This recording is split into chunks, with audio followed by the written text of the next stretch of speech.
অনেক অনেক দিন আগের কথা, যখন পৃথিবীতে ন্যায় বিচার আর সত্যের জয়জয়কার ছিল। সেই যুগে ইয়েমেনের মাটিতে এক নেক হৃদয়ের বাদশাহ রাজত্ব করতেন, যার নাম ছিল সুলাইমান। বাদশাহ সুলাইমান তার প্রজাদের অত্যন্ত ভালোবাসতেন এবং সবসময় তাদের সুখ ও উন্নতির খেয়াল রাখতেন। গরিব ও অসহায় মানুষদের জন্য তার মন সবসময় কাঁদত। বাদশাহ সুলাইমানের সবচেয়ে বড় ইচ্ছা ছিল তার রাজ্য থেকে দারিদ্র্য ও অভাবের নাম নিশানা মুছে ফেলা এবং প্রতিটি মানুষ যেন আরাম ও খুশিতে জীবন কাটাতে পারে। এই উদ্দেশ্যে তিনি প্রতিদিন তার রাজদরবারে বেকার ও অভাবী মানুষদের ডাকতেন এবং তাদের সাধ্যমতো সাহায্য করতেন। কেউ কাজ চাইলে তাকে চাকরি দিতেন, কেউ ব্যবসা শুরু করতে চাইলে তাকে টাকা দিতেন, আর কেউ কোনো বিপদে পড়লে তার সমস্যা দূর করতেন। বাদশাহ সুলাইমানের এই দয়া ও মহানুভবতা দেখে সারা দেশের মানুষ তাকে আল্লাহর নেক বান্দা বলতে শুরু করেছিল। বাজারে, অলিতে গলিতে সব জায়গায় তার প্রশংসার চর্চা হতো। বৃদ্ধরা তার জন্য দোয়া করত, যুবকরা তার জন্য প্রাণ দিতে প্রস্তুত থাকত এবং শিশুরা তার নাম শুনে খুশি হয়ে যেত। একদিনের কথা, ফজরের নামাজের পর বাদশাহ সুলাইমান তার রাজদরবারে এসে বসলেন। প্রতিদিনের মতো আজও বেকার ও অভাবী মানুষের দীর্ঘ সারি দরবারের বাইরে লেগেছিল। বাদশাহ তার প্রধান উজির ইব্রাহিমকে আদেশ দিলেন যেন সবাইকে এক এক করে ভেতরে ডাকা হয়। মানুষ আসতে লাগল, আর বাদশাহ তাদের প্রত্যেকের ন্যায্য ফরিয়াদ শুনে সাহায্য করতে লাগলেন। কেউ 10টি স্বর্ণমুদ্রা পেল, কেউ 50টি, আবার কেউ 100টি। কেউ দোকান খোলার জন্য টাকা পেল, আবার কেউ রাজপ্রাসাদেই চাকরি পেয়ে গেল। লাইনের একদম শেষে এক ফকিরও দাঁড়িয়েছিল। তার নাম ছিল হামিদ। তার পরনে ছিল পুরনো ও ছেঁড়া কাপড়, তার লম্বা দাড়ি ছিল অগোছালো এবং মাথায় একটি ময়লা কাপড় বাঁধা ছিল। যখন সবার পালা শেষ হল, উজির ইব্রাহিম তাকে ভেতরে ডাকলেন। ফকির হামিদ দরবারে প্রবেশ করল এবং বাদশার সামনে মাথা নত করে সালাম দিল। বাদশাহ সুলাইমান দয়ার দৃষ্টিতে তার দিকে তাকালেন এবং জিজ্ঞেস করলেন, হে ফকির, তুমি কি চাও? তোমার কি চাকরি চাই, নাকি ব্যবসা শুরু করার জন্য টাকা চাই? ফকির হামিদ হাত জোড় করে উত্তর দিল, হে বাদশাহ, আল্লাহ আপনাকে দীর্ঘজীবী করুন এবং আপনার শাসনকে শক্তিশালী করুন। আমি সারা জীবন ভিক্ষা করে কাটিয়েছি। এখন এই বৃদ্ধ বয়সে আমার দ্বারা চাকরি করাও সম্ভব নয়, আর ব্যবসা করার শক্তিও নেই। তাই আমার না টাকা চাই, না চাকরি। বাদশাহ সুলাইমান একটু অবাক হলেন এবং জিজ্ঞেস করলেন, তাহলে তুমি এখানে কেন এসেছ, যদি তোমার কিছুই না লাগে? তবে দরবারে উপস্থিত হওয়ার উদ্দেশ্য কি? স্পষ্টভাবে বলো। ফকির হামিদ একটি দীর্ঘশ্বাস ফেলল এবং বলতে লাগল, হে দয়ালু ও গরিব দরদি বাদশাহ, আমি আপনার সততা ও ন্যায় বিচারের অনেক গল্প শুনেছি। লোকে বলে আপনি আল্লাহর এক সত্য বান্দা এবং প্রত্যেকের সাহায্য করেন। আমার মাত্র একটাই ইচ্ছা, যদি আপনি আমাকে মাত্র 3 দিনের জন্য বাদশাহী দান করেন, তবে আমার জীবনের সবচেয়ে বড় ইচ্ছা পূরণ হবে এবং আমার আর কোনো চাওয়া থাকবে না। এই কথা শুনে পুরো দরবারে নিস্তব্ধতা নেমে এলো। প্রধান উজির ইব্রাহিম এবং অন্য সব উজিররা অবাক হয়ে একে অপরের মুখের দিকে তাকাতে লাগলেন। দরবারীরা নিজেদের মধ্যে ফিসফিস করতে শুরু করল। কেউ বলছিল এই ফকির পাগল, কেউ বলছিল একে দরবার থেকে বের করে দেওয়া উচিত। কিন্তু বাদশাহ সুলাইমানের হাসি দেখে সবাই চুপ হয়ে গেল। তিনি ফকির হামিদকে জিজ্ঞেস করলেন, তুমি কি মনে করো বাদশাহী করা এত সহজ? তুমি কি জানো একজন বাদশার কি কি দায়িত্ব থাকে? ফকির হামিদ বলল, জাহাপনা, আমি তো শুধু 3 দিন বাদশাহের সিংহাসনে বসতে চাই, এতেই আমার সারা জীবনের স্বপ্ন পূরণ হয়ে যাবে। বাদশাহ সুলাইমান কিছুক্ষণ ভাবলেন, তারপর মুচকি হেসে বললেন, যদি তুমি নিজেকে এর যোগ্য মনে করো এবং এটিই তোমার মনের সত্যিকার ইচ্ছা হয়, তবে আমার সিংহাসনে বসো। 3 দিনের জন্য তুমি ইয়েমেনের বাদশাহ। ফকির হামিদের চোখ খুশিতে চকচক করে উঠল। সে বাদশার পায়ে লুটিয়ে পড়ে বলল, আল্লাহ তোমার ভালো করুন, তুমি আমার কথা শুনেছ, আল্লাহ তোমার কথাও শুনবেন। আমি আজীবন তোমার জন্য দোয়া করব। বাদশাহ সুলাইমান তার প্রধান উজির ইব্রাহিমের দিকে তাকালেন এবং বললেন, 3 দিন পর্যন্ত এই ফকির হামিদ আমাদের জায়গায় ইয়েমেনের শাসনভার সামলাবে। তুমি এবং বাকি সব উজিররা এর সেবায় নিয়োজিত থাকবে। এর প্রতিটি আদেশ মনে প্রাণে পালন করবে। এর সাথে ঠিক তেমনই আচরণ করবে যেমনটা আমার সাথে করো। প্রধান উজির ইব্রাহিম একটু চিন্তিত হলেন, কিন্তু তিনি সম্মানের সাথে উত্তর দিলেন, যেমন আদেশ জাহাপনা। আমি এবং অন্য সব উজিররা ওনার প্রতিটি আদেশ পালন করব, আপনি একদম চিন্তা করবেন না। তারপর বাদশাহ সুলাইমান উঠলেন এবং ফকির হামিদের হাত ধরে তাকে নিজের জায়গায় রাজসিংহাসনে বসিয়ে দিলেন। তিনি নিজের মাথা থেকে দামি মুকুট খুললেন এবং ফকিরের মাথায় পুরিয়ে দিলেন। সোনার রাজদণ্ড তার হাতে দিলেন। তারপর নিজে তাকে সালাম জানালেন এবং পুরো দরবারকে আদেশ দিলেন যেন সবাই ফকির হামিদকে সালাম জানায়। সকল দরবারি ও উজিররা মাথা নত করে নতুন বাদশাকে সালাম জানাল, যদিও তাদের মনে হাজারো প্রশ্ন উকি দিচ্ছিল। বাদশাহ সুলাইমান শেষবারের মতো ফকিরের দিকে তাকালেন, হাসলেন এবং তারপর রাজকীয় পোশাকেই দরবার থেকে বেরিয়ে গেলেন। যেইমাত্র বাদশাহ সুলাইমান দরবার থেকে বেরোলেন, ফকির হামিদ সিংহাসনে আরাম করে হেলান দিল। সে তার লম্বা দাড়িতে হাত বোলাল এবং গোফে তা দিল। তারপর সে প্রধান উজির ইব্রাহিমের দিকে কড়া নজরে তাকাল এবং দম্ভের সাথে বলল, হে উজির, আমাদের জন্য এক্ষুনি বাদশাদের মতো নতুন ও জমকালো পোশাক সেলাই করে আনো। এই ছেঁড়া পুরনো ন্যাকড়া আমরা আর পরতে পারব না। উজির ইব্রাহিম ধৈর্যের সাথে উত্তর দিলেন, যথাজ্ঞা বাদশাহ, আমি এক্ষুনি রাজকীয় দর্জিকে খবর পাঠাচ্ছি। সে দুপুরের মধ্যেই আপনার মাপ নিয়ে নেবে। এই বলে উজির দরজার দিকে ঘুরলেন, কিন্তু তিনি 4 কদমও এগোন নেই এমন সময় ফকির বাদশাহ উঁচু গলায় ডাকল, এই উজির, দাঁড়াও দাঁড়াও, শুনতে পাচ্ছ না নাকি?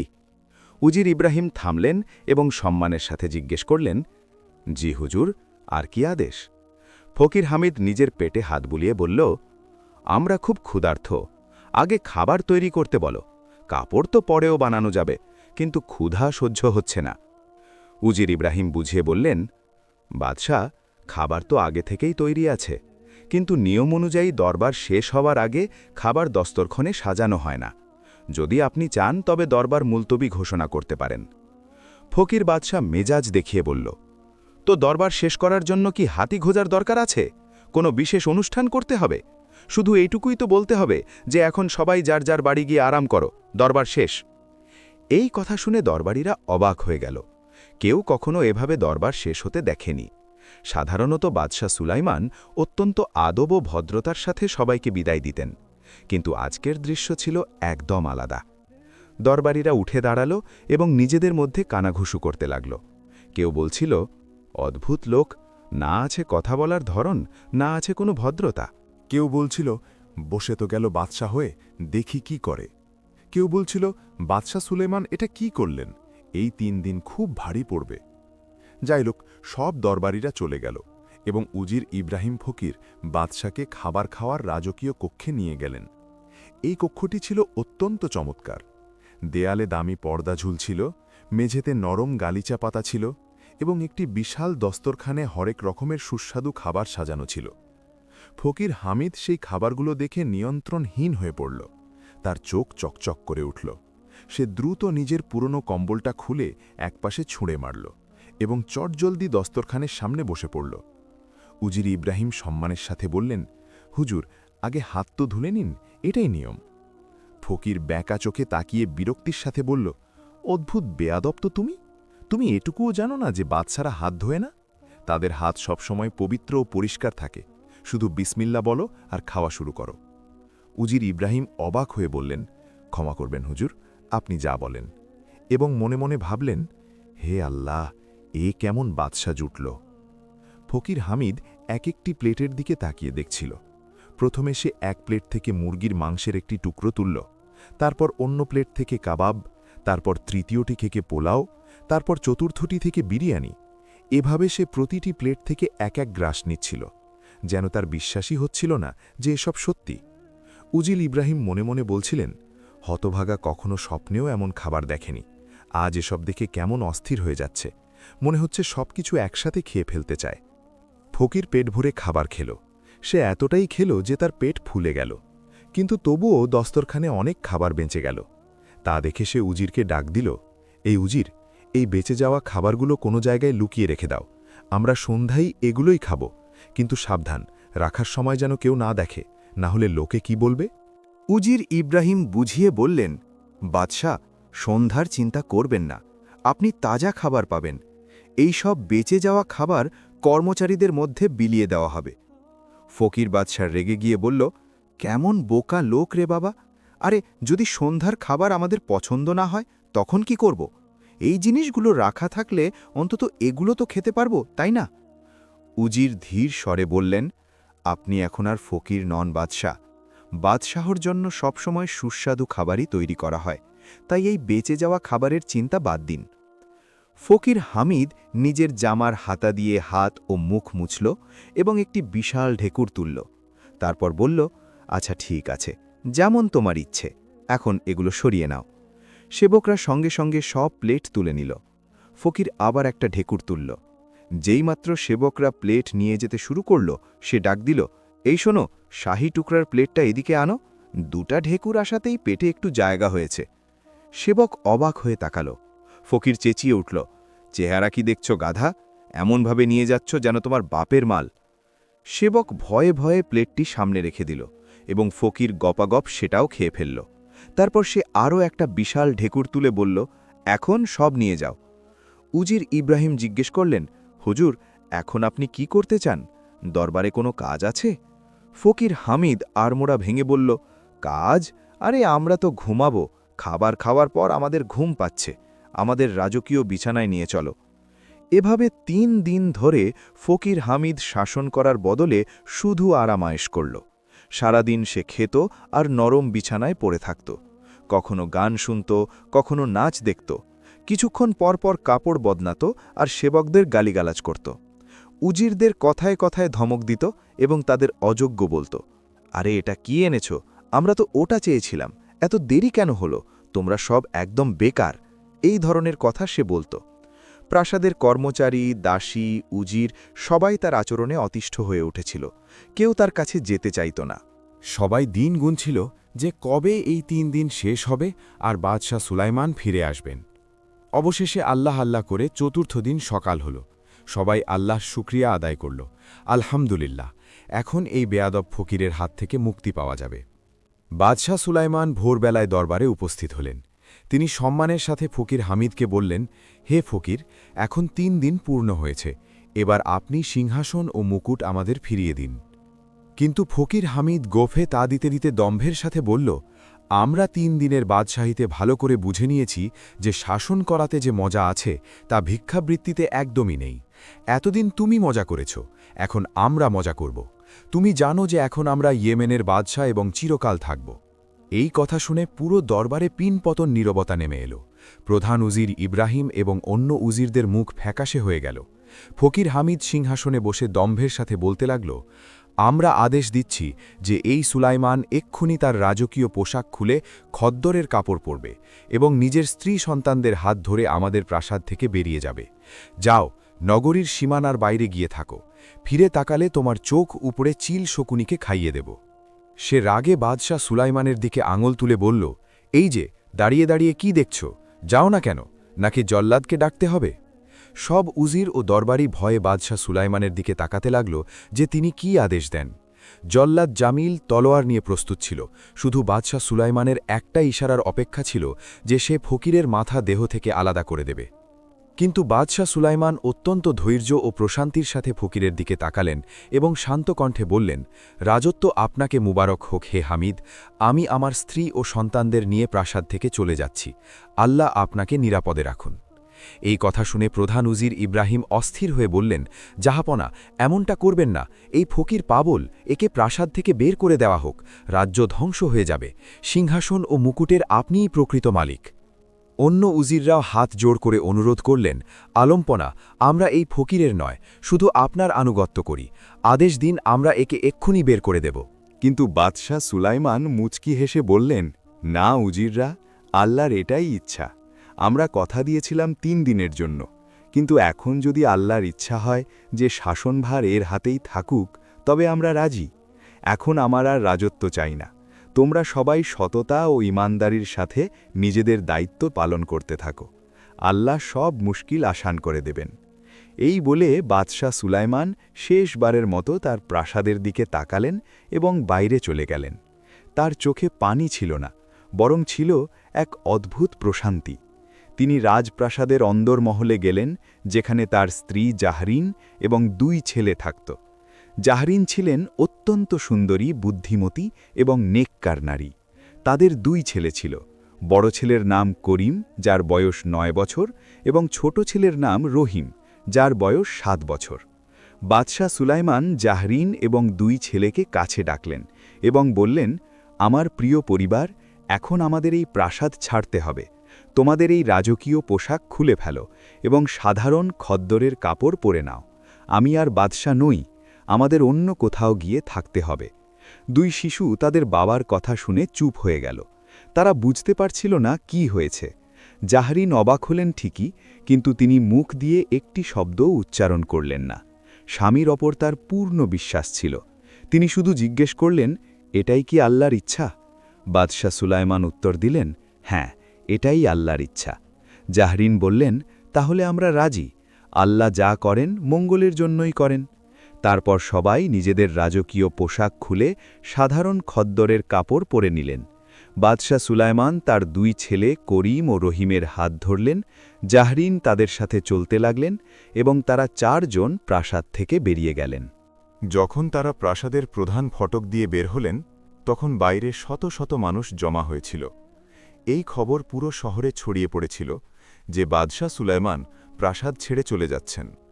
মানুষ কাঁদছিল এবং বলছিল, আল্লাহ, আমাদের নেক বাদশাকে রক্ষা করুন।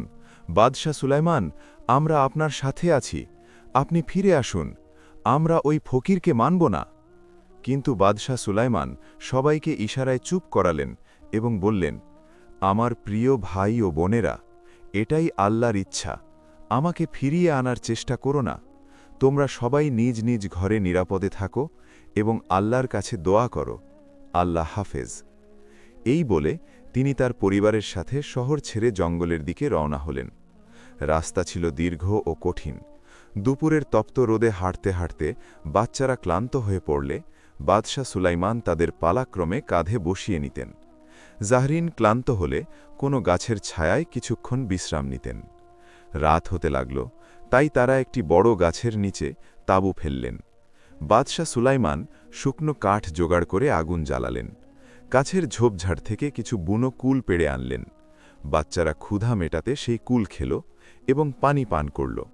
সারা রাত জাহলিন এবং বাচ্চারা ঘুমাল, কিন্তু বাদশাহ সুলাইমান জেগে রইলেন। তিনি পরিবারের পাহারায় রইলেন এবং আল্লাহর কাছে দোয়া করতে লাগলেন।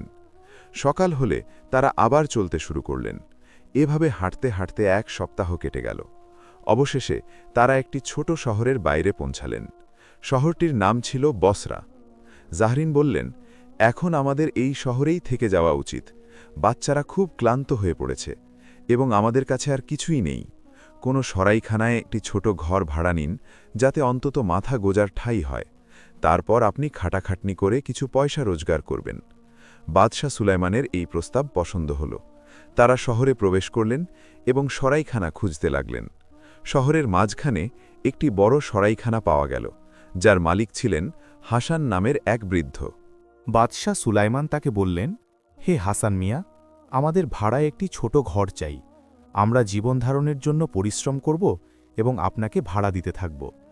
হাসান তাদের ভদ্র চেহারা দেখে বললেন, আপনাদের দেখে ভালো মানুষ মনে হচ্ছে।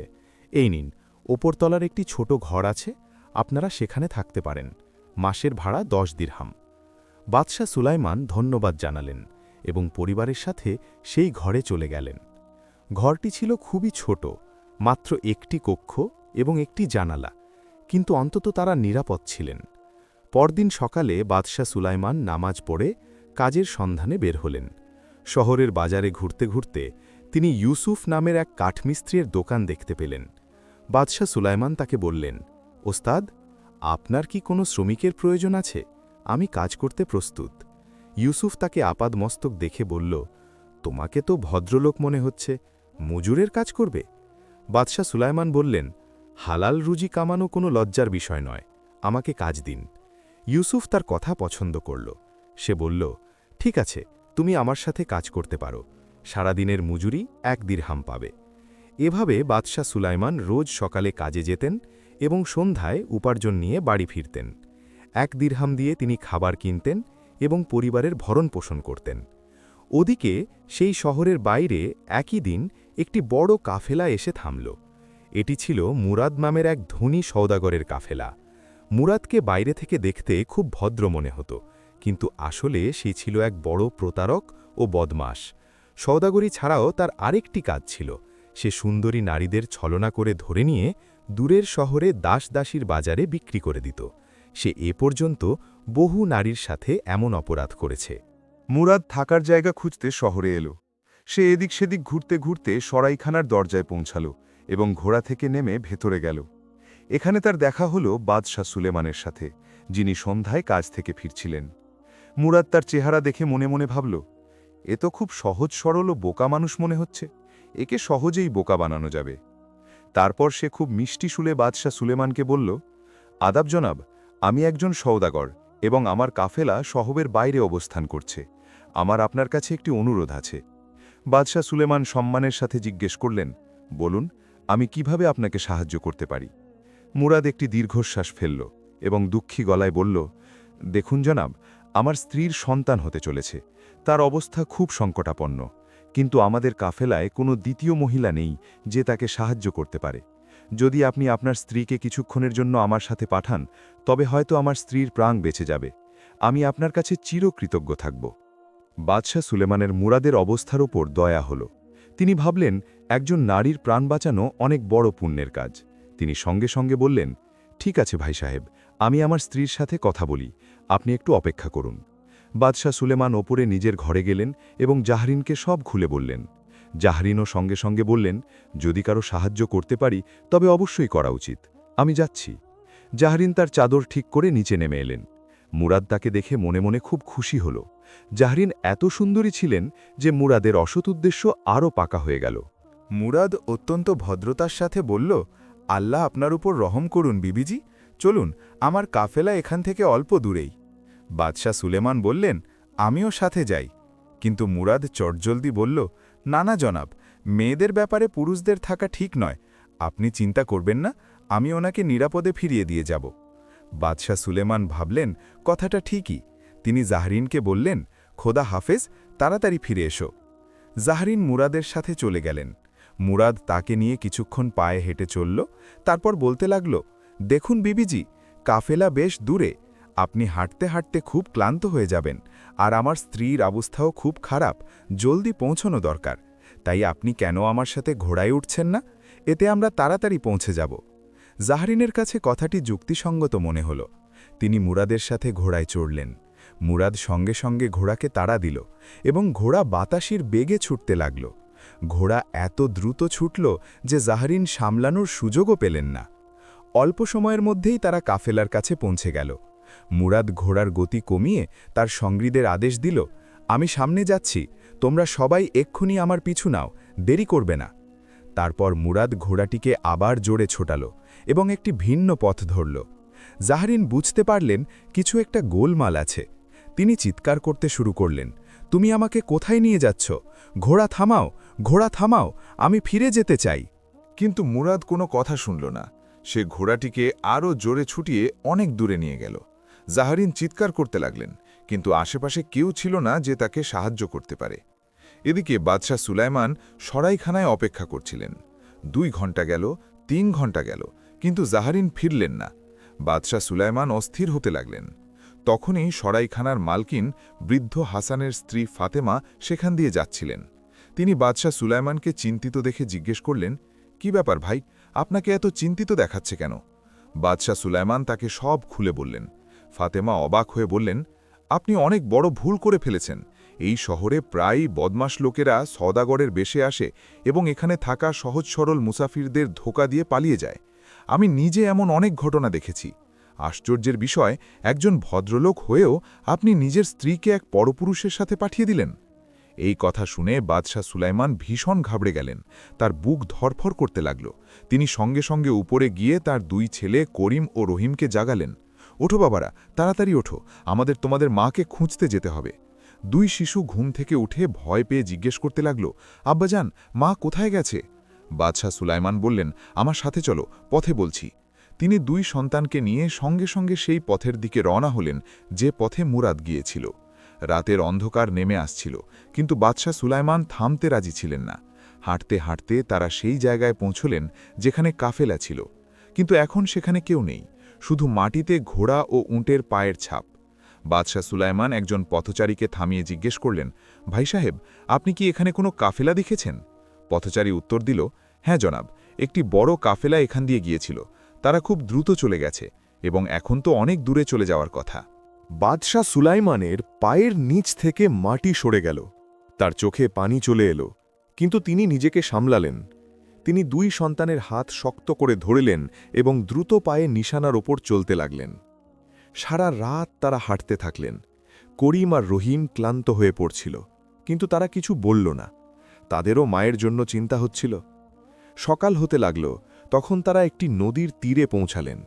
নদীটি বেশ চওড়া ছিল এবং স্রোতও ছিল প্রবল। বাদশাহ সুলাইমান দেখলেন ওপারে যাওয়ার জন্য কোনো নৌকা নেই। তিনি ভাবলেন নদী পার হওয়া জরুরি, কারণ কাফেলার চিহ্ন ওই দিকেই যাচ্ছে। তিনি সিদ্ধান্ত নিলেন প্রথমে ছোট ছেলে রহিমকে ওপারে দিয়ে আসবেন, তারপর ফিরে এসে বড় ছেলে করিমকে নিয়ে যাবেন। বাদশাহ সুলাইমান করিমকে তিলে বসিয়ে বোঝালেন, বাবা, তুমি এখানেই থাকো।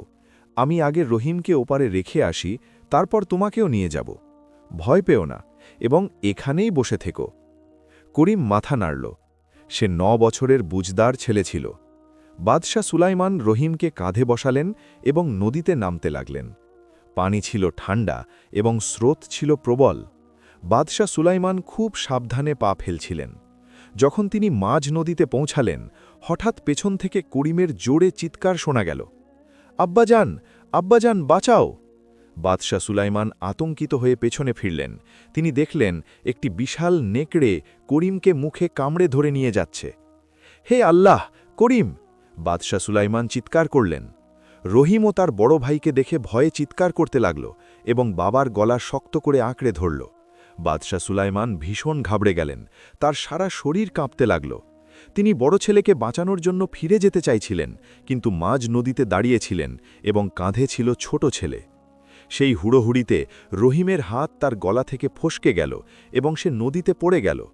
রহিম! বাদশাহ সুলাইমান চিৎকার করলেন এবং সঙ্গে সঙ্গে পানিতে ডুব দিলেন।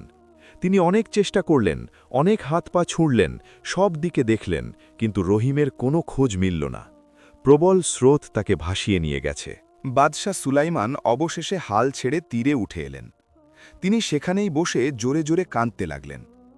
তার চোখের সামনে তার 2 সন্তান ছিনিয়ে নেওয়া হল। হে আল্লাহ, আমাকে কোন পাপের শাস্তি দেওয়া হচ্ছে? তিনি কাঁদতে কাঁদতে বলতে লাগলেন, আমি তো সবসময় তোমার বান্দাদের সেবা করেছি, কখনো কারো অমঙ্গল চাইনি, কখনো কাউকে কষ্ট দেইনি, তবে আমার ওপর এই বিপদ কেন? তিনি ঘণ্টার পর ঘণ্টা সেখানে বসে কাঁদতে থাকলেন। তার চোখ ফুলে গেল, গলা বসে গেল। অবশেষে সূর্য উপরে উঠে এলো। বাদশাহ সুলাইমান তার চোখের পানি মুছলেন এবং ওঠার চেষ্টা করলেন। তার সামনে এখন এগিয়ে যাওয়া ছাড়া আর কোনো পথ ছিল না। তিনি টলমল পায়ে হাঁটতে লাগলেন। সন্তান হারানোর শোক তার সমস্ত শক্তি কেড়ে নিয়েছিল, কিন্তু তিনি হাঁটতে থাকলেন। সারাদিন হাঁটার পর সন্ধ্যায় তিনি একটি জঙ্গলে পৌঁছালেন। সেখানে একটি পুরনো দরগা ছিল, যেখানে কিছু ফকির বাস করত। বাদশাহ সুলাইমান সেখানে পৌঁছালেন এবং ক্লান্ত হয়ে পড়ে গেলেন। ফকিরদের সর্দার শেখ আবদুল্লাহ নামের এক বৃদ্ধ বুজুর্গ তাকে দেখলেন। তিনি বাদশাহ সুলাইমানকে পানি পান করালেন এবং তার অবস্থার কথা জিজ্ঞেস করলেন। বাদশাহ সুলাইমান তাকে পুরো ঘটনা শোনালেন। শেখ আবদুল্লার খুব দয়া হল। তিনি বললেন, বাবা, এসবই আল্লাহর পক্ষ থেকে তোমার পরীক্ষা। ধৈর্য ধরো, আল্লাহ যা করেন মঙ্গলের জন্যই করেন। তুমি এখানে কিছুদিন থাকো এবং নিজেকে সামলাও। কিন্তু বাদশাহ সুলাইমান বললেন, না শেখ সাহেব, আমাকে আমার স্ত্রীকে খুঁজতে হবে, আমি এখানে থাকতে পারব না। পরদিন সকালে বাদশাহ সুলাইমান আবার পথে নামলেন। এখন তার কাছে আর কিছুই অবশিষ্ট ছিল না, না স্ত্রী, না সন্তান, না ঘর, না রাজ্য। শুধু আল্লাহর উপর ভরসা ছিল। তিনি দিনের পর দিন হাঁটতে থাকলেন। কখনো কোনো গ্রামে দিন মজুরি করে খাবার খেতেন, কখনো কারো দরজা থেকে ভিক্ষা চাইতেন। এভাবে মাস পেরিয়ে গেল। ওদিকে সেই নেকড়েটি করিমকে মুখে ধরে দ্রুত ছুটছিল। করিম ভয়ে চিৎকার করছিল। তখনই জামাল নামের এক শিকারী সেখান দিয়ে যাচ্ছিল। সে করিমের চিৎকার শুনল এবং দেখল একটি নেকড়ে একটি বাচ্চাকে নিয়ে যাচ্ছে। জামাল সঙ্গে সঙ্গে তার ঘোড়া নেকড়ের পেছনে ছোটাল। অল্প সময়ের মধ্যেই সে নেকড়ের কাছাকাছি পৌঁছে গেল। সে তার তীর ধনুক বের করল এবং একটি তীর ছুড়ল। তীরটি সোজা গিয়ে নেকড়ের গলায় বিঁধল। নেকড়েটি পড়ে গেল এবং করিম তার মুখ থেকে ছিটকে পড়ল। জামাল ঘোড়া থেকে নেমে করিমকে তুলল। বাচ্চাটি ভীষণ ভয় পেয়েছিল এবং কাঁদছিল। ভয় পেও না বাবা, এখন তুমি নিরাপদ। জামাল করিমকে ঘোড়ায় বসালো এবং নিজের বাড়িতে নিয়ে গেল। তার স্ত্রীর নাম ছিল আমেনা। তাদের কোনো সন্তান ছিল না। আমেনা যখন করিমকে দেখল, তার মন মমতায় ভরে গেল। সে করিমকে গোসল করালো, নতুন কাপড় পরালো এবং খাবার খাওয়ালো। জামাল করিমকে জিজ্ঞেস করল, বাবা, তোমার মা বাবা কোথায়? করিম কাঁদতে কাঁদতে জানালো যে তার বাবা নদী পার হচ্ছিলেন এবং তার ছোট ভাই সাথে ছিল। আমি জানি না তারা এখন কোথায় আছে, করিম বলল। জামাল এবং আমেনার বাচ্চার ওপর খুব দয়া হলো। তারা সিদ্ধান্ত নিল যে একে নিজেদের কাছেই লাগবে। কয়েক মাস কেটে গেল। জামাল করিমের ঘরেই থাকতে লাগল। জামাল তাকে খুব ভালোবাসত এবং তাকে শিকার করা শেখাত। একদিন জামালের টাকার খুব দরকার হলো। তার স্ত্রী অসুস্থ হয়ে পড়েছিল এবং চিকিৎসার জন্য টাকার প্রয়োজন ছিল। তখনই সে শুনল যে পাশের শহরের বাদশা ঘোষণা করেছেন তিনি 2টি ছেলেকে দত্তক নিতে চান এবং যে কেউ ছেলে এনে দেবে তাকে 5000 স্বর্ণমুদ্রা দেওয়া হবে। জামাল অনেক ভাবল। করিমের প্রতি তার অনেক মায়া জন্মেছিল, কিন্তু তার স্ত্রীর জীবন ঝুঁকিতে ছিল। অবশেষে সে সিদ্ধান্ত নিল। সে করিমকে বোঝালো, বাবা, একজন বাদশা তোমাকে দত্তক নিতে চান। তুমি সেখানে রাজপুত্রের মতো থাকবে। আমি তোমাকে সেখানে নিয়ে যাব। করিমের খারাপ লাগল, কিন্তু সে বুঝল হয়তো এটাই ভালো। সে জামালের সাথে সেই শহরের দিকে রওনা হল, যার নাম ছিল হেরাত। ওদিকে রহিম যখন নদীতে পড়েছিল সে খুব ভয় পেয়েছিল। সে হাত পা ছুঁড়ছিল, কিন্তু সে সাঁতার জানত না। সে পানিতে ডুবতে ভাসতে ভেসে যাচ্ছিল। কিছুদূর ভেসে যাওয়ার পর নদীর তীরে কিছু জেলে তাদের জাল ফেলছিল। তাদের মধ্যে ইলিয়াস নামের এক বৃদ্ধ জেলে ছিল। যখন সে তার জাল টানল, দেখল তাতে কোনো মাছ নেই, বরং একটি ছোট্ট বাচ্চা আটকে আছে। হে আল্লাহ! ইলিয়াস চিৎকার করে উঠল, এ তো একটি বাচ্চা। সে দ্রুত রহিমকে জাল থেকে বের করল। বাচ্চাটি অজ্ঞান ছিল, কিন্তু বেঁচে ছিল। ইলিয়াস তার পেটে চাপ দিলে মুখ দিয়ে পানি বের হল এবং সে কাঁদতে লাগল। রহিমের চোখ খুলল। সে কাঁদতে লাগল, আব্বাজান, ভাইয়া। ইলিয়াস তাকে সামলাল এবং নিজের কুঁড়ে ঘরে নিয়ে গেল। তার স্ত্রী রাবেয়া রহিমকে কাপড় বদলিয়ে দিল এবং গরম দুধ পান করাল। ইলিয়াস এবং রাবেয়ারও কোনো সন্তান ছিল না। তারা রহিমকে নিজেদের কাছে রেখে দিল এবং লালন পালন করতে লাগল। রহিম ছোট ছিল, মাত্র 7 বছর বয়স, তাই অল্পদিনেই সে তার আসল মা বাবাকে ভুলতে শুরু করল। কয়েক মাস পর যখন ইলিয়াসও সেই বাদশার ঘোষণার কথা জানল যে 5000 স্বর্ণমুদ্রার বিনিময়ে ছেলে চাই, তখন সেও ভাবল যে এত টাকায় তার সারা জীবনের রোজগার হয়ে যাবে। ইলিয়াস রহিমকে নিয়ে হেরাত শহরের দিকে রওনা হল। এবার বলা যাক হেরাত শহরের কথা। এখানে ইসমাইল নামের এক বৃদ্ধ বাদশা রাজত্ব করতেন। বাদশা ইসমাইলের কোনো সন্তান ছিল না এবং তিনি এখন বৃদ্ধ হয়ে গিয়েছিলেন। কিন্তু বাস্তবে এই বাদশা ইসমাইল অন্য কেউ নন, বরং স্বয়ং বাদশা সুলাইমান। জি হ্যাঁ, সেই বাদশাহ সুলেমান, যিনি নিজের স্ত্রী ও সন্তানদের হারিয়ে পাগলপাড়া হয়ে ঘুরছিলেন। তার কাহিনীটি ছিল এমন, যখন বাদশাহ সুলেমান তার 2 সন্তানকে হারিয়ে নিঃস্ব হয়ে গিয়েছিলেন, তখন তিনি হাঁটতে হাঁটতে হেরাত শহরে পৌঁছেছিলেন। এটি একটি বড় শহর ছিল।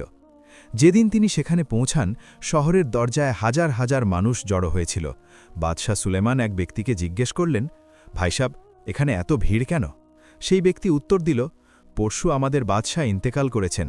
আমাদের দেশে এক অদ্ভুত প্রথা আছে, রাজত্ব কোনো বংশের উত্তরাধিকার হয় না। যখনই কোনো বাদশাহ মারা যান, তখন একটি বাজপাখি ওড়ানো হয়। সেটি যার মাথায় বসবে সেই নতুন বাদশাহ হবে। এটি আল্লাহর নির্দেশ বলে মানা হয়। বাদশাহ সুলাইমান অবাক হয়ে জিজ্ঞেস করলেন, মৃত বাদশার কি কোনো সন্তান ছিল না? সন্তান তো ছিল, লোকটি বলল, কিন্তু আমাদের প্রথা এটাই, আজ বাজপাখি ওড়ানো হবে। বাদশাহ সুলাইমান তামাশা দেখার জন্য দাঁড়িয়ে গেলেন। তার এখন কোনো কিছুর প্রতি আর কোনো আগ্রহ ছিল না। তিনি শুধু একজন নিঃস্ব মুসাফির। আল্লাহর কুদরাত দেখুন, যখন বাজপাখিটি ওড়ানো হল, সেটি আকাশে কিছুক্ষণ চক্কর খেল। তারপর নিচে নেমে সোজা বাদশাহ সুলেমানের মাথা এসে বসল। বাদশাহ সুলেমান খুব অবাক হলেন। তিনি পাখিটিকে উড়িয়ে দেওয়ার চেষ্টা করলেন, কিন্তু লোকেরা তাকে ঘিরে ধরল। মোবারক হোক, আপনি আমাদের নতুন বাদশাহ, এটি আল্লাহর ফয়সালা, আপনি অস্বীকার করতে পারেন না। বাদশাহ সুলেমান বললেন, ভাইসব, আমি বাদশাহ হতে চাই না, আমি তো এক নিঃস্ব মুসাফির। কিন্তু লোকেরা বলল, না, এটাই আল্লাহর ইচ্ছা, আপনাকে বাদশাহ হতেই হবে। অবশেষে বাদশাহ সুলেমানকে মেনে নিতে হল। লোকেরা তাকে ঘিরে শহরে নিয়ে গেল, তার গলায় ফুলের মালা পরাল, একটি সাদা ঘোড়ায় বসিয়ে সারা শহরে মিছিল বের করল। তারপর প্রাসাদে নিয়ে গিয়ে তাকে গোসল করিয়ে রাজকীয় পোশাক পরাল, সুস্বাদু খাবার খাওয়াল। সন্ধ্যায় তাকে সিংহাসনে বসিয়ে রাজ্যাভিষেক করা হল। বাদশাহ সুলেমানের তো রাজকার্য চালানোর কায়দাকানুন আগে থেকেই জানা ছিল, তাই তিনি প্রথম দিন থেকেই সব কাজ সামলে নিলেন। উজির এবং দরবারীরা অবাক ছিল যে এই সাধারণ দেখতে মুসাফির কিভাবে এত বুদ্ধিমত্তার সাথে রাজত্ব চালাচ্ছে। বাদশাহ সুলেমান নিজের নাম বদলে ইসমাইল রেখেছিলেন। তিনি কাউকে নিজের আসল কাহিনী বলেননি। 2 বছরের মধ্যে বাদশাহ ইসমাইল রাজ্যের অনেক উন্নতি করলেন। প্রজারা সুখী হল, ব্যবসা বাণিজ্য বাড়ল, অন্য দেশের সাথে ভালো সম্পর্ক তৈরি হল। কিন্তু বাদশাহ ইসমাইলের মনে সব সময় তার স্ত্রী ও সন্তানদের স্মৃতি লেগে থাকত। রাতে যখন তিনি একা থাকতেন তখন কাঁদতেন, আল্লাহর কাছে দোয়া করতেন যেন তার পরিবার ফিরে পান।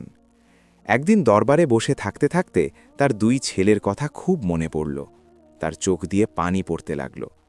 প্রধান উজির তালিব তা দেখে ঘাবড়ে গিয়ে জিজ্ঞেস করলেন, হুজুর, আপনার চোখে পানি, কি হয়েছে? আপনি কি অসুস্থ?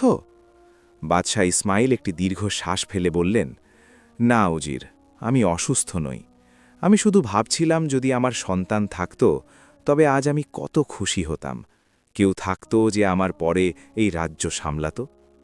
উজির তালিব বললেন, তাহলে হুজুর আপনি বিয়ে করে নিন, আল্লাহ চাইলে সন্তানও দেবেন। বাদশাহ ইসমাইল আবার একটি দীর্ঘশ্বাস ফেললেন। তার স্ত্রী জাহারিনের কথা মনে পড়ে গেল।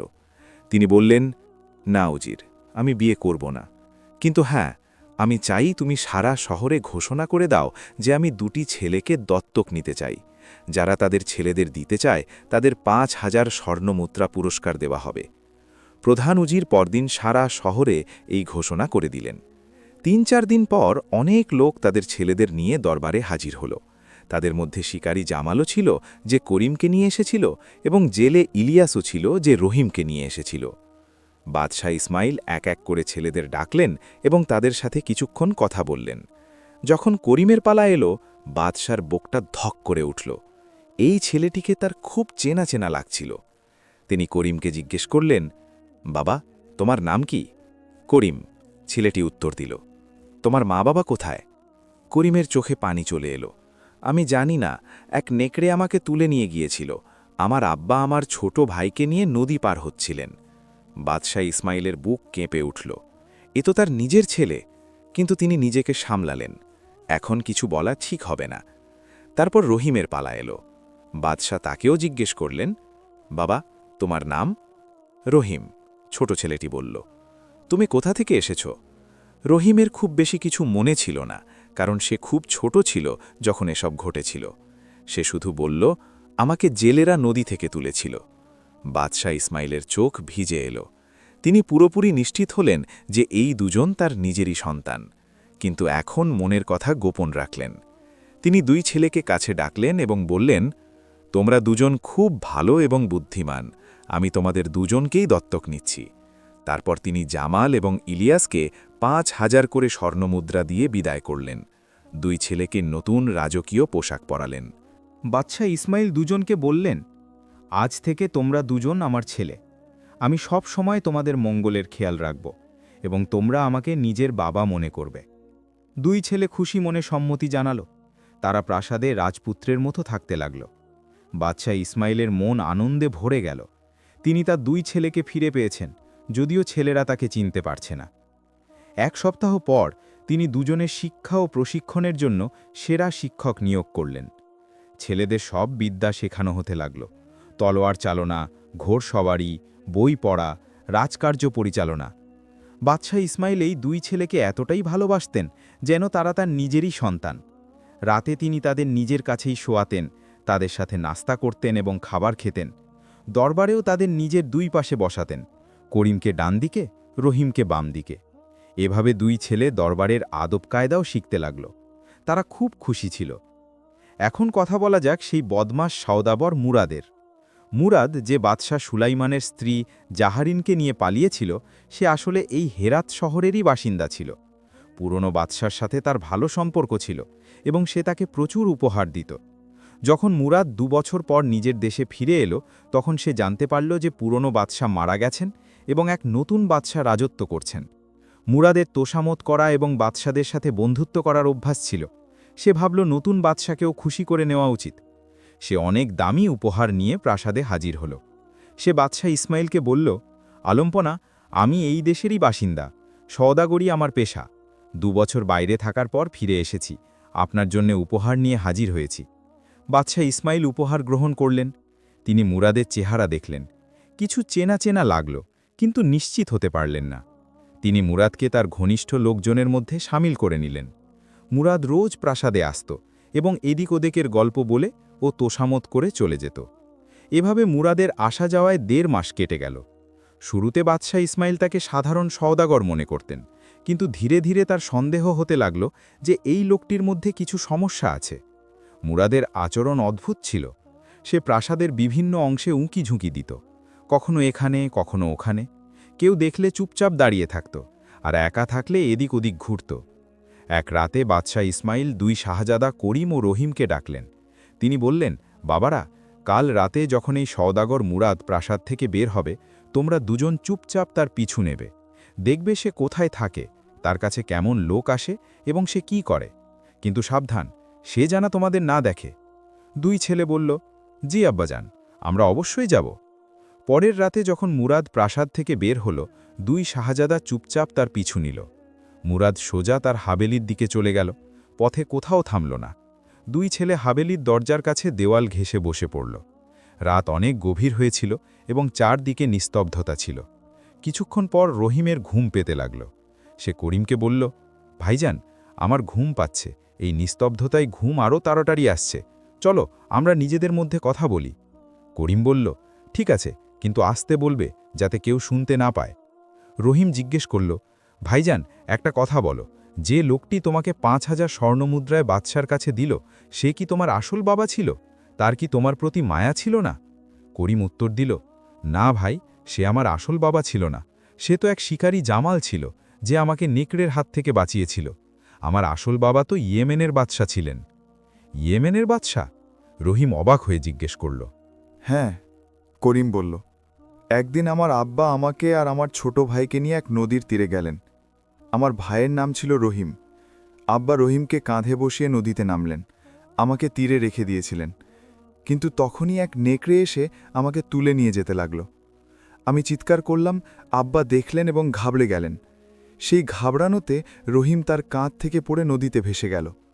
তারপর আমার আর কিছু মনে নেই। শুধু এটুকু মনে আছে, যখন জ্ঞান ফিরল তখন আমি শিকারী জামালের কুড়ে ঘরে ছিলাম। রহিমের মুখ দিয়ে হঠাৎ চিৎকার বেরিয়ে আসছিল, কিন্তু করিম সঙ্গে সঙ্গে তার মুখ চেপে ধরল। রহিমের চোখে পানি এসে গেল। সে ধীর স্বরে বলল, ভাইজান, আমার নামও তো রহিম, আর আমাকেও জেলেরা নদী থেকে তুলেছিল। তুমি কি আমার বড় ভাই? করিমও কাঁদতে লাগল। 2 ভাই একে অপরকে জড়িয়ে ধরল।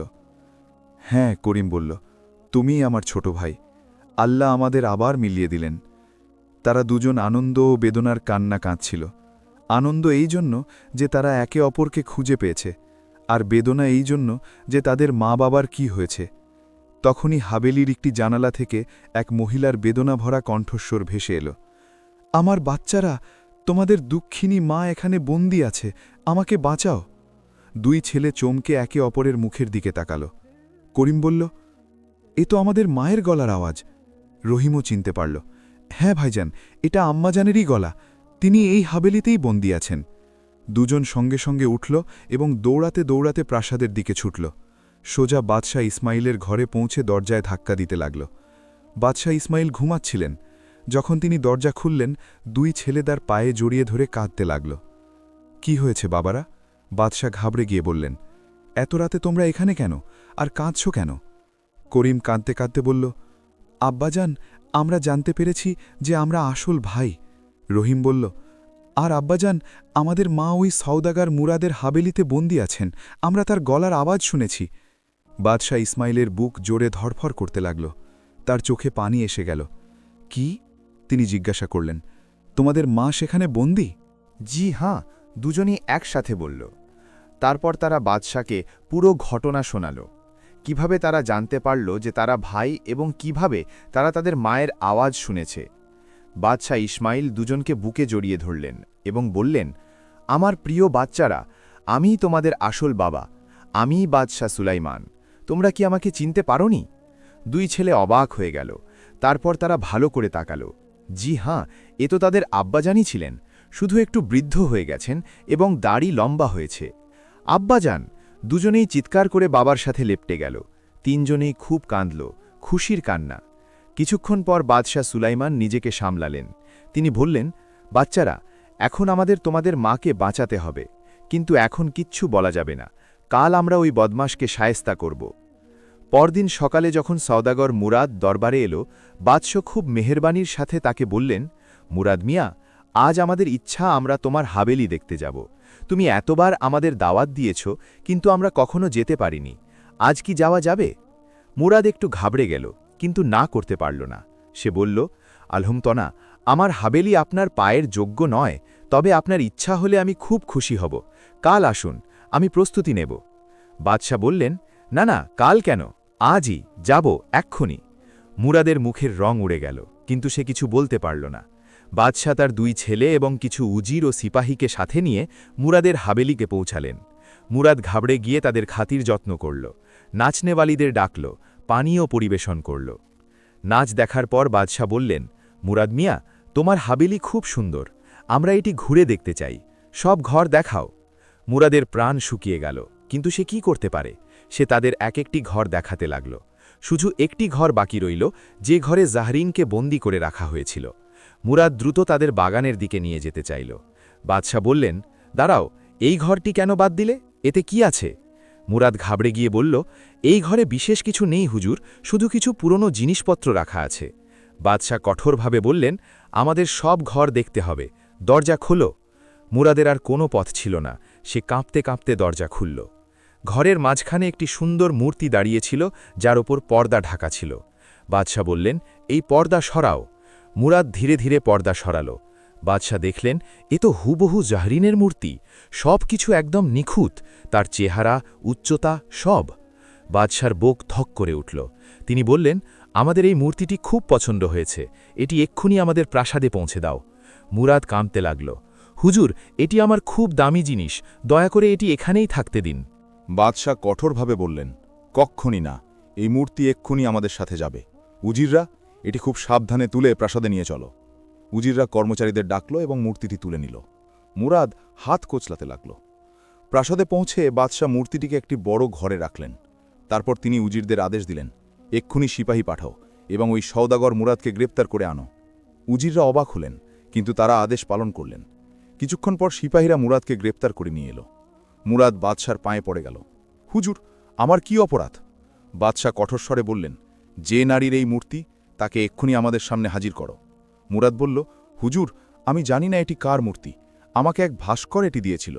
বাদশাহ রাগে বললেন, মিথ্যে বলছ, উজির, একে কারাগারে ফেলে দাও, কাল সকালে সূর্য ওঠার সাথে সাথে একে হত্যা করা হবে। মুরাদ কান্নাকাটি করতে লাগল, কিন্তু সিপাহীরা তাকে টেনে নিয়ে গেল। পরদিন সকালে সূর্য ওঠার আগে মুরাদকে বদ্ধভূমিতে আনা হল। জল্লাদ নাসির তলোয়ার নিয়ে প্রস্তুত ছিল। উজির গণনা শুরু করলেন, 1, 2, থামুন! মুরাদ চিৎকার করল, আমি সব বলে দেব, আমাকে মারবেন না। বাদশাহ ইশারা করলেন তাকে ফিরিয়ে আনার। মুরাদকে আবার বাদশার সামনে আনা হলো। সে কাঁপছিল। বাদশাহ বললেন, এবার সত্যি বলো, নইলে এবার আর মাফ পাবে না। মুরাদ কাঁদতে কাঁদতে বলল, হুজুর, আমি অনেক বড় পাপী। আমি সওদাগরির পাশাপাশি মেয়েদের তুলে নিয়ে গোলামের বাজারে বিক্রি করার কাজও করি। আমি এ পর্যন্ত শত শত মেয়েকে বিক্রি করেছি, কিন্তু সোয়া 2 বছর আগে যখন আমি ইয়েমেনে গিয়েছিলাম, সেখানে এক সারাইখানায় এক খুব সুন্দরী মহিলাকে দেখি। আমি তার স্বামীকে বোকা বানিয়ে তাকে নিয়ে পালিয়ে আসি। সে এত সুন্দরী ছিল যে আমি তাকে স্ত্রী বানাতে চেয়েছিলাম, কিন্তু সে অস্বীকার করে, তাই আমি তাকে আমার হাবেলিতে বন্দি করে রাখি। যখন আপনি আমার হাবেলি দেখার ইচ্ছা প্রকাশ করলেন, তখন আমি ভয় পেলাম যে ওই মহিলা হয়তো আপনার কাছে বিচার চাইবে। তাই আমি জারগার নামের এক জাদুকরকে 1000 স্বর্ণমুদ্রা দিয়ে ওই মহিলাকে মূর্তিতে পরিণত করিয়ে দিই। বাদশার রক্ত টকবক করে উঠল। এই সেই বদমাশ যে তার স্ত্রীকে কেড়ে নিয়েছিল। তিনি সঙ্গে সঙ্গে আদেশ দিলেন, জারগার জাদুকরকে এক্ষুনি ধরে আনো। কিছুক্ষণ পর সিপাহীরা জারগার জাদুকরকে নিয়ে এলো। বাদশাহ বজ্রকণ্ঠে বললেন, তুমি এই বদমাশের কথায় এক নারীকে মূর্তিতে পরিণত করেছ। এখন আমাদের সাথে চলো এবং তাকে আবার আসল রূপে ফিরিয়ে আনো, নইলে তোমারও একই পরিণতি হবে। জারগার ঘাবড়ে গিয়ে বলল, জি হুজুর, আমি এক্ষুনি করছি, শুধু আমাকে মাফ করে দিন। সবাই সেই ঘরে গেল যেখানে মূর্তিটি রাখা ছিল। জারগার মূর্তির গলায় বাঁধা একটি কালো সুতা কাটল এবং সেটি আগুনে পুড়িয়ে দিল। তারপর সে কিছু মন্ত্র পড়ল এবং 3 বার মূর্তির ওপর ফুঁ দিল। আর তারপর অলৌকিক ঘটনা ঘটল। মূর্তিটি ধীরে ধীরে নড়তে শুরু করল, তার রং বদলাতে লাগল এবং কয়েক মুহূর্তের মধ্যেই সেটি এক জীবন্ত নারীতে পরিণত হল। জাহারিন! জাহারিন তার চোখ খুললেন। তিনি চারদিকে তাকালেন, তারপর তার নজর বাদশাহর ওপর পড়ল। তিনি হেসে ফেললেন। সুলাইমান! তিনি ধীর স্বরে বললেন। বাদশাহ সুলাইমান এগিয়ে গেলেন, তার চোখে পানি ছিল। জাহারিন! 2 ছেলে করিম ও রহিম দৌড়ে গিয়ে তাদের মায়ের সাথে লেপ্টে গেল। 4 জনেই খুব কাঁদল, আনন্দের কান্না। বাদশাহ সুলাইমান মুরাদের দিকে তাকালেন, তার চেহারা কঠোর ছিল। তিনি বললেন, এই বদমাশ এবং এই জাদুকরকে চিরকালের জন্য আমাদের দেশ থেকে বের করে দাও। এমন বিপজ্জনক রোগদের এখানে থাকা উচিত নয়। যদি পুনরায় এই দেশে দেখা যায় তবে সঙ্গে সঙ্গে হত্যা করা হবে। সিপাহীরা মুরাদ ও জারগারকে ধরে দেশের সীমান্তের বাইরে ফেলে দিয়ে এলো। এখন বাদশাহ সুলাইমান তার স্ত্রী ও 2 ছেলের সাথে সুখে শান্তিতে বসবাস করতে লাগলেন। কয়েক মাস পর করিম ও রহিম তাদের বাবাকে বলল, আব্বাজান, আমরা কি ইয়েমেন ভ্রমণে যেতে পারি? আমরা আমাদের পুরনো দেশ দেখতে চাই। বাদশাহ সুলাইমান অনুমতি দিলেন। 2 শাহজাদা ইয়েমেনের উদ্দেশ্যে রওনা হল। ইয়েমেনে পৌঁছে তারা দেখল মানুষ খুব কষ্টে আছে।